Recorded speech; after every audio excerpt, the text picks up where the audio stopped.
Hello students, welcome back to Mehta School Digital Classes. How are you students? I hope all are you fit and fine. Students, हम आपका जो chapter number 18 है जल व वायु प्रदूषण, उसमें हमने लास्ट वीडियो में आपका जो बेसिक इंट्रोडक्शन था एयर पोल्यूशन, जल प्रदूषण के बारे में, वायु प्रदूषण के बारे में उसको डिस्कस कर लिया था।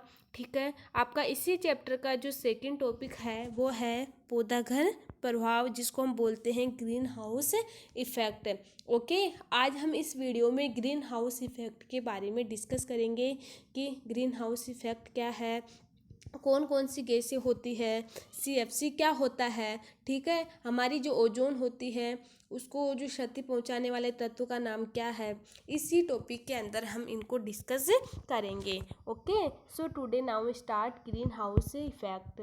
सूर्य की किरणें वायुमंडल से गुजरने के पश्चात पृथ्वी की सतह को क्या करती है, गर्म करती है। तो सबसे पहले आपको यह पता होना चाहिए कि ग्रीन हाउस इफेक्ट होता क्या है। तो हम जानते हैं कि ग्रीन हाउस इफेक्ट या पौधाघर प्रभाव एक ऐसा प्रोसेस है जिसमें सूर्य प्रकाश की उपस्थित विकिरणें पृथ्वी के वातावरण में आकर रुक जाती है और ये क्या करती हैं, ये ग्रीन हाउस गैसों में गर्मी को बढ़ा देती है, जो किसका कारण है, एक ग्लोबल वार्मिंग का कारण, सबसे मुख्य कारण है। तो समझ में आ गया कि सूर्य की किरणें वायुमंडल में गुजरने के पश्चात पृथ्वी की सतह को क्या करती है, गर्म करती है। पृथ्वी पर पड़ने वाले सूर्य की विकिरणों का कुछ भाग पृथ्वी पर अवशोषित कर लेती है, इसका कुछ भाग परावर्तित होकर वापिस अंतरिक्ष में लौट जाता है। जो सूर्य की विकिरणें होती है कुछ तो क्या होती है, अवशोषित हो जाती है, लेकिन कुछ भाग परावर्तित होकर वापिस अंतरिक्ष में चला जाता है। परावर्तित विकिरणों का कुछ भाग वायुमंडल में रुक जाता है और यह रुका हुआ विकिरण पृथ्वी को क्या करता है, यही विकिरणें पृथ्वी को गर्म करता है। यदि आपने किसी पौधाशाला या नर्सरी अथवा अन्य किसी स्थान पर पौधा घर को देखा होगा, आप लोगों ने देखा होगा कि याद कीजिए कि सूर्य की ऊष्मा पौधों घर में प्रवेश को कर सकती है पर उसे बाहर नहीं निकल पाती है और ये ही रुकी हुई ऊष्मा पौधा घर को गर्म करती है। पृथ्वी से वायुमंडल द्वारा रोके गए विकिरण यही कार्य करते हैं और यही कारण है कि उसे पौधाघर प्रभाव कहते हैं। तो आप बोल सकते हैं कि घर प्रभाव क्यों कहते हैं, क्योंकि जो भी प्लांट्स होते हैं अगर वो सूर्य की किरणें पौधे में आकर प्रवेश करती है तो हम बाहर नहीं निकल पाती है, तो हम बोल सकते हैं कि वो क्या होता है, एक तरह का ग्रीन हाउस इफेक्ट होता है।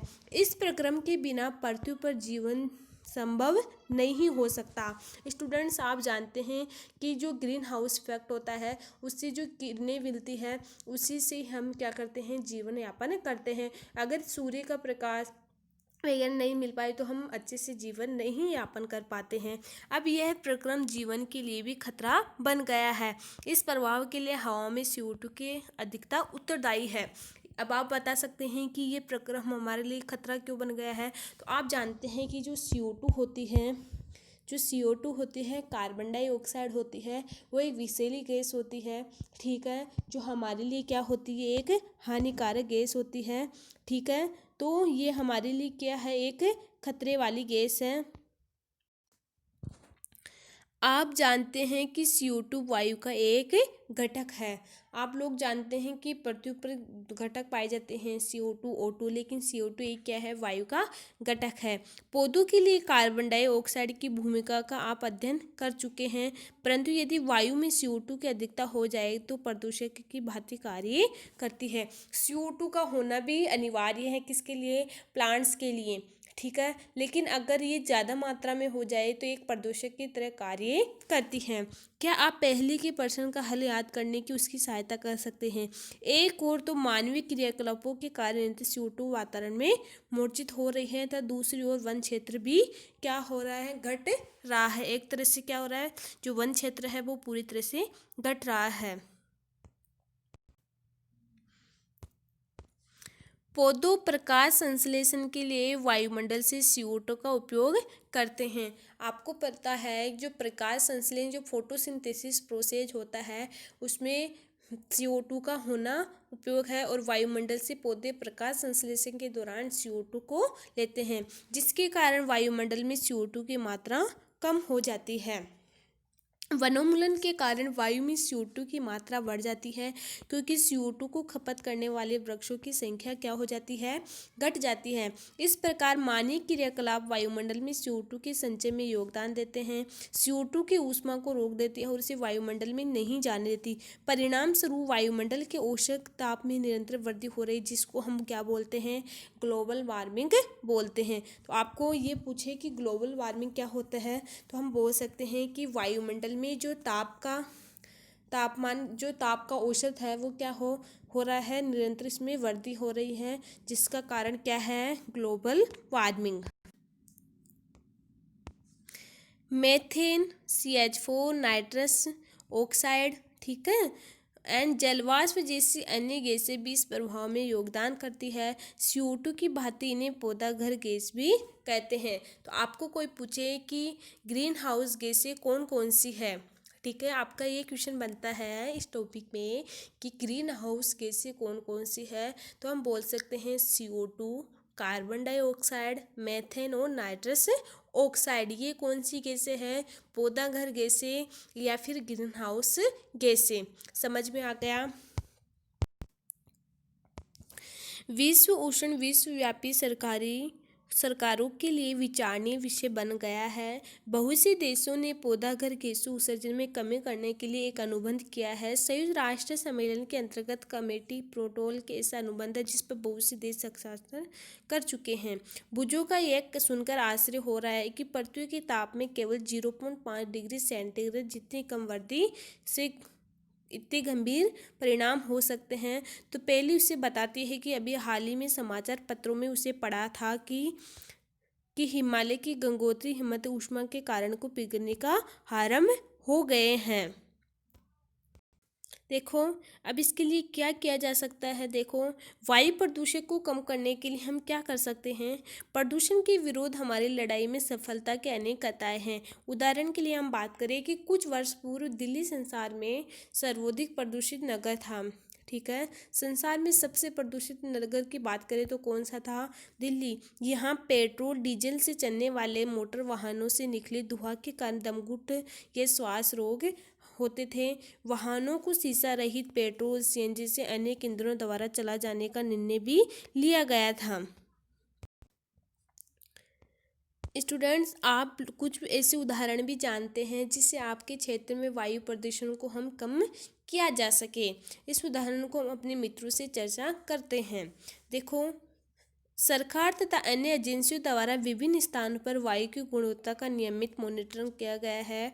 इन आंकड़ों का उपयोग कर हम मित्रों तथा पड़ोसियों से वायु प्रदूषण के प्रति जागरूकता उत्पन्न कर सकते हैं, ठीक है। इसके अलावा हम बात करें, हमें अपनी ऊर्जा की आवश्यकता की पूर्ति के लिए जीवाश्म ईंधन के रूप में स्थान पर वैकल्पिक ईंधनों को अपनाने के लिए की आवश्यकता होती है। और ये वैकल्पिक ईंधन और ऊर्जा जल ऊर्जा, पवन ऊर्जा भी हो सकते हैं। इसके अलावा हम क्रियाकलाप की बात करते हैं। विद्यालय पहुंचने के लिए आपके पास विभिन्न विकल्प होते हैं, जैसे पैदल चलकर, साइकिल चलाकर, बस तथा अन्य सार्वजनिक परिवहन यात्रा करके, व्यक्तिगत कार, द्वारात्मक कार में साझेदारी करके।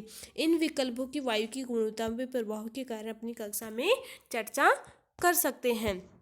इसके बाद हम बात करते हैं कि हमारे थोड़े से योगदान से पर्यावरण की अवस्था में विशाल अंतर उत्पन्न हो गया है। अगर हम थोड़ा सा भी योगदान करें, थोड़ी सी भी व्यवस्था रखें, तो हमारी इस योगदान से हमारा जो आसपास का जो वातावरण है वो क्या रह सकता है, सुरक्षित रह सकता है, स्वच्छ रह सकता है। हम पेड़ लगा सकते हैं तथा पड़ोस से लगे वृक्षों का पोषण कर सकते हैं। क्या आप वन महोत्सव के विषय में जानते हैं। अब जुलाई माह में प्रतिवर्ष लाखों वृक्ष रोपित किए जाते हैं। स्टूडेंट्स, हम देखो सबसे पहले विश्व उष्ण के बारे में देखेंगे कि एक गंभीर समस्या क्यों है, गंभीर संकट क्यों है। विश्व उष्ण के कारण समुद्र जल में एक आश्चर्यजनक वृद्धि हो गई है।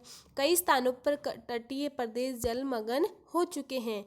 विश्व उष्ण के विस्तृत प्रभाव वर्षा प्रतिरूप, कृषि, वन, पौधे, जंतुओं पर हो सकते हैं। ऐसे क्षेत्रों में जो विश्व उष्ण से आश्रित है रहने वाले अधिकांश व्यक्तिगत एशिया में है। हाल ही से प्राप्त मौसम परिवर्तन की रिपोर्ट के अनुसार पौधाघर गैसों का वर्तमान स्तर पर तक रखने के लिए हमारे पास सीमित समय है। अतः शताब्दी के अंत में 2 डिग्री सेल्सियस तक ताप में वृद्धि हो सकती है, जो एक संकटकारी दर है।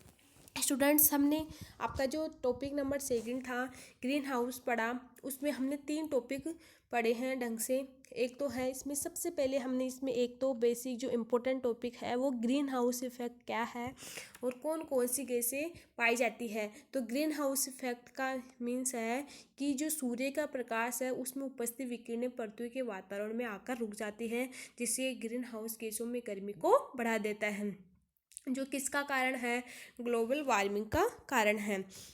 इसमें हमने सेकंड टॉपिक पढ़ा था किसके बारे में, ग्लोबल वार्मिंग के बारे में। किसके बारे में, ग्लोबल वार्मिंग के बारे में, कि ग्लोबल वार्मिंग क्या होती है। तो देखो क्या होता है, जो भूमंडलीय ऊष्मीकरण या ग्लोबल वार्मिंग का अर्थ है कि पृथ्वी के वायुमंडल और महासागर के औसत तापमान में 20वीं शताब्दी से हो रही वृद्धि व उसकी अनुमानित निरंतरता ही क्या है, ऊष्म या विश्व उष्ण होता है। ठीक है, ये टॉपिक पढ़ें।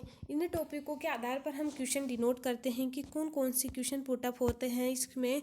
देखो सबसे पहले हम बात करें कि ओजोन को हानि पहुंचाने वाले तत्व का नाम बताइए। जो ओजोन होती है, ठीक है, उसको हानि पहुंचाने वाला तत्व कौन सा है, CFC, जिसको हम क्या बोलते हैं, क्लोरोफ्लोरोकार्बन। ये क्या है, ओजोन को हानि पहुंचाने वाला तत्व होता है। इसके बाद हम सेकंड क्वेश्चन बात करें कि ओजोन परत हमारे लिए क्यों उपयोगी है।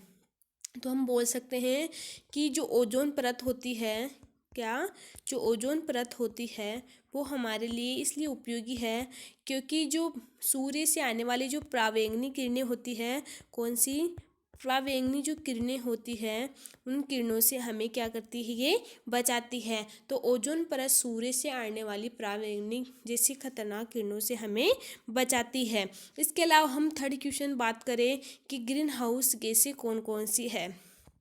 थर्ड क्वेश्चन है अपना ग्रीन हाउस गैसें। ग्रीन हाउस गैसें की बात करें तो ग्रीन हाउस गैस कौन सी है, एक तो है CO2, carbon dioxide, methane, CH4, ठीक है, मेथेन।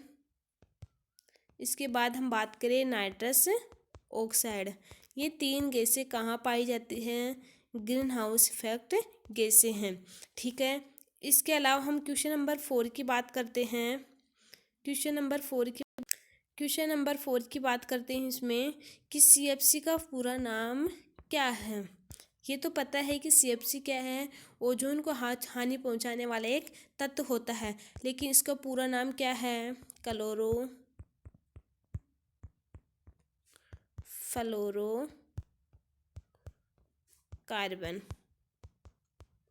ओके स्टूडेंट्स, अब हम अगले वीडियो में क्या पढ़ेंगे स्टूडेंट्स, हम अगले वीडियो में जो वाटर पोल्यूशन है, जल प्रदूषण क्या है, उसके बारे में डिस्कस करेंगे। इसके अलावा जो पेयजल क्या होता है और जो पेयजल होता है उसको हम किस प्रकार से शुद्ध किया जाता है, इन टॉपिक के बारे में डिस्कस करेंगे। Thank you students.